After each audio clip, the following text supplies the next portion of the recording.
श्री व्यंकटेश स्तोत्र. व्यंकटेशो वासुदेव प्रद्युम्नोमित विक्रम संकर्षणो अनिरुद्धश्च शेषाद्रिपतिरेव च जनार्दन पद्मनाभो व्यंकटाचलवासन सृष्टिकर्ता जगन्नाथो माधवो भक्तवत्सल गोविंदो गोपति कृष्णकेशवो गरुडध्वज वराहो वामनश्चैव नारायण अधोक्षज श्रीधर पुंडरीकाक्ष सर्वदेवस्तुतो हरि श्रीनृसिंहो महासिंह सूत्रकार पुरातन रमानाथो महीभर्ता मधुर पुरुषोत्तम चोडपुत्र प्रिय शांतो ब्रह्मादीनां वरप्रद श्रीनिधी सर्वभूतानां भयकृत्भयनाशनः श्रीरामो रामभद्रश्च भवबन्धैकमोचकः भूतावासो गिरावास श्रीनिवास श्रियपति अच्युतानंद गोविंदो विष्णुर्वेंकटनायकः सर्वदेवैकशरणं सर्वदेवैकदैवतं समस्तदेवकवचं सर्वदेवशिखामणि इदं कीर्तितं यस्य विष्णोरमिततेजसः त्रिकाले यः पठेन्नित्यं पापं तस्य न विद्यते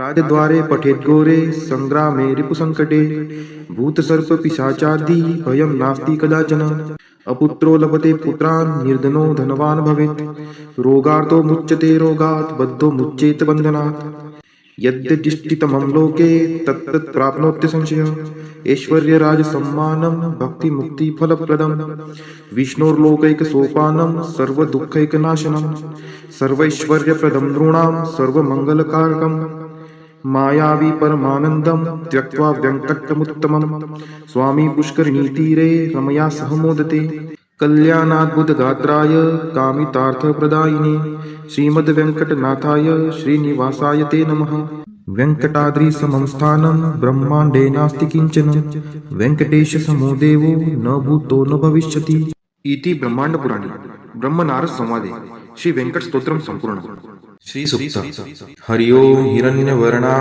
हरिणीं सुवर्णरजतस्त्रजां चन्द्रां हिरण्मयीं लक्ष्मीं जातवेदो आवह ताम् आवह जातवेदो लक्ष्मीमनपगामिनीं यस्यां हिरण्यं विन्देयं कामश्वपुरुषानहम् अश्वपूर्वां रथमद्यां हस्तिनादप्रबोधिनीं श्रियं देवीमुपहवये शिर्मा देवी जुषतां कां सुस्मिता हिरण्यप्राकाराम् आर्द्रां ज्वलन्ति तृप्तां तर्पयन्तीं पद्मे स्थितां पद्मवर्णां तामिहोपहवये श्रियं चन्द्राप्रभासां यशसा ज्वलन्ति श्रियं लोके देवजुष्टामुदारां तां पद्मिनीं शरणं प्रपद्ये अलक्ष्मीर्मे नश्यतां त्वां ऋणे आदित्यवर्णे तपसोऽधिजातो वनस्पतिस्थो वृक्षोत बिल्वः तस्य फलानि तपसा नुदन्तु मायान्तरायाच्च बाह्या अलक्ष्मीः उपैतु मां देवसखः कीर्तिश्च मणिना सह प्रादुर्भूतोऽस्मि राष्ट्रेऽस्मिन् कीर्तिमृद्धिं ददातु मे क्षुत्पिपासामलां ज्येष्ठाम् अलक्ष्मीं नाशयाम्यहम् अभूतिं समृद्धिं च सर्वा निर्नुद्मे गृहात् गन्धद्वारां दुराधर्षां निष्टपुष्टां करीषिणीम् ईश्वरी सर्वभूतानां तामिहोपहवये श्रियं मनसः काममाकुतिं वाचः सत्यमशीमहि पशूनां रूपमन्नस्य मयि श्रीक्षयतां यशः कर्दमेन प्रजाभूता मयि सम्भवकर्दम श्रियं वासय मे कुले मातरं पद्ममालिनीम् आपः स्रजन्तु स्निग्धानि चिक्लितवसमे गृहे नीच देवीं मातरं श्रियं वासय मे कुले आर्द्रा यः करणीं यष्टिं सुवर्णां हेमालिनीं सूर्यां हिरण्मयीं लक्ष्मीं जातवेदोम आवह आर्द्रां पुष्करिणीं पुष्टिं पिङ्गलां पद्ममालिनीं चन्द्रां हिरण्मयीं लक्ष्मीं जातवेदोम आवह ताम् आवह जातवेदो लक्ष्मीमनपगामिनीं यस्यां हिरण्यं प्रभूतं गावो दासोऽश्वान् विन्देयं पुरुषानहम् यः शुचिः प्रयतो भूत्वा जुहुयादाज्य मन्वहं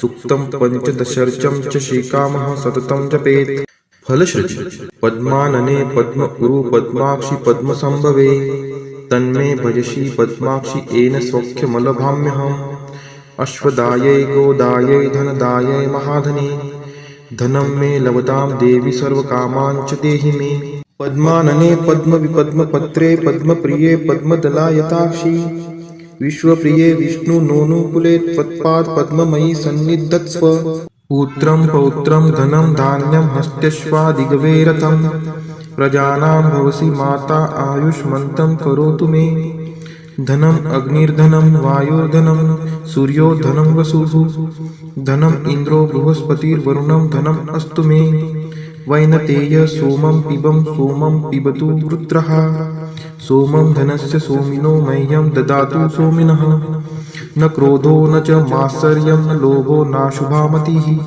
भवन्ति कृतपुण्यानां भक्तानां श्रीसूक्तं जपेत् सरसीजनीलये सरोजहस्ते धवलतरांशुकगन्धमाल्यशोभे भगवती हरिवल्लभे मनोज्ञे त्रिभुवनभूतिकरी प्रसीद मह्यं विष्णुपतिं क्षमां देवीं माधवीं माधवप्रियां लक्ष्मीं प्रियसखीं देवी नामाम्यच्युतवल्लभां महालक्ष्मी च विद्महे विष्णुपत्नी च धीमहि तन्नो लक्ष्मीः प्रचोदयात् श्रीवर्चस्वम् आयुष्यम् आरोग्यमाविधात् शोभमानं महीयते धान्यं धनं पशुं बहुपुत्रलाभं शतसंवत्सरं दीर्घमायुः इति श्रीसूक्तम्।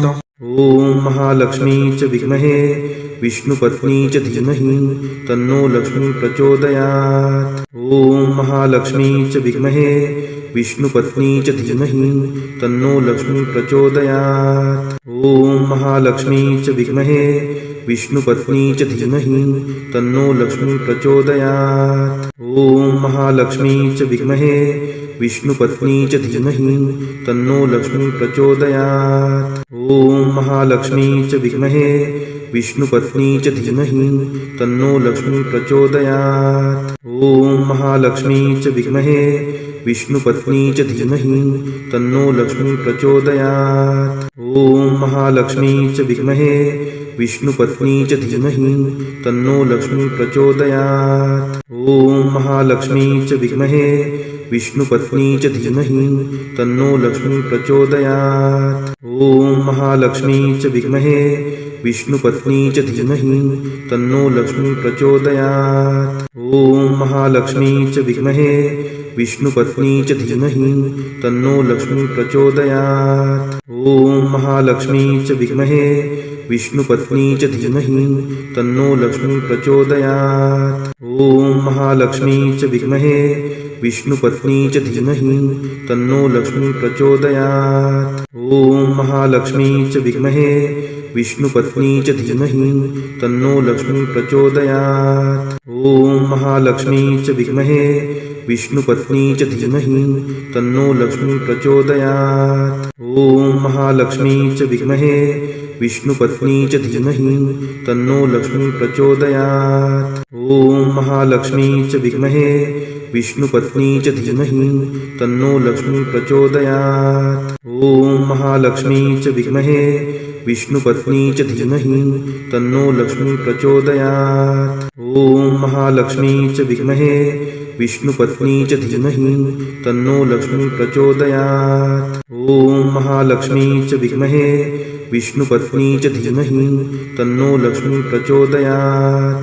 ॐ महालक्ष्मी च विद्महे विष्णुपत्नी च धीमहि तन्नो लक्ष्मी प्रचोदयात्। ॐ महालक्ष्मी च विद्महे विष्णुपत्नी च धीमहि तन्नो लक्ष्मी प्रचोदयात्। ॐ महालक्ष्मी च विद्महे विष्णुपत्नी च धीमहि तन्नो लक्ष्मी प्रचोदयात्। ॐ महालक्ष्मी च विद्महे विष्णुपत्नी च धीमहि तन्नो लक्ष्मी प्रचोदयात्। ॐ महालक्ष्मी च विद्महे विष्णुपत्नी च धीमहि तन्नो लक्ष्मी प्रचोदयात्। ॐ नारायणाय विद्महे वासुदेवाय धीमहि तन्नो विष्णु प्रचोदयात्। ॐ नारायणाय विद्महे वासुदेवाय धीमहि तन्नो विष्णु प्रचोदयात्। ॐ नारायणाय विद्महे वासुदेवाय धीमहि तन्नो विष्णु प्रचोदयात्। ॐ नारायणाय विद्महे वासुदेवाय धीमहि तन्नो विष्णु प्रचोदयात्। ॐ नारायणाय विद्महे वासुदेवाय धीमहि तन्नो विष्णु प्रचोदयात्। ॐ नारायणाय विद्महे वासुदेवाय धीमहि तन्नो विष्णु प्रचोदयात्। ॐ नारायणाय विद्महे वासुदेवाय धीमहि तन्नो विष्णु प्रचोदयात्। ॐ नारायणाय विद्महे वासुदेवाय धीमहि तन्नो विष्णु प्रचोदयात्। ॐ नारायणाय विद्महे वासुदेवाय धीमहि तन्नो विष्णु प्रचोदयात्। ॐ नारायणाय विद्महे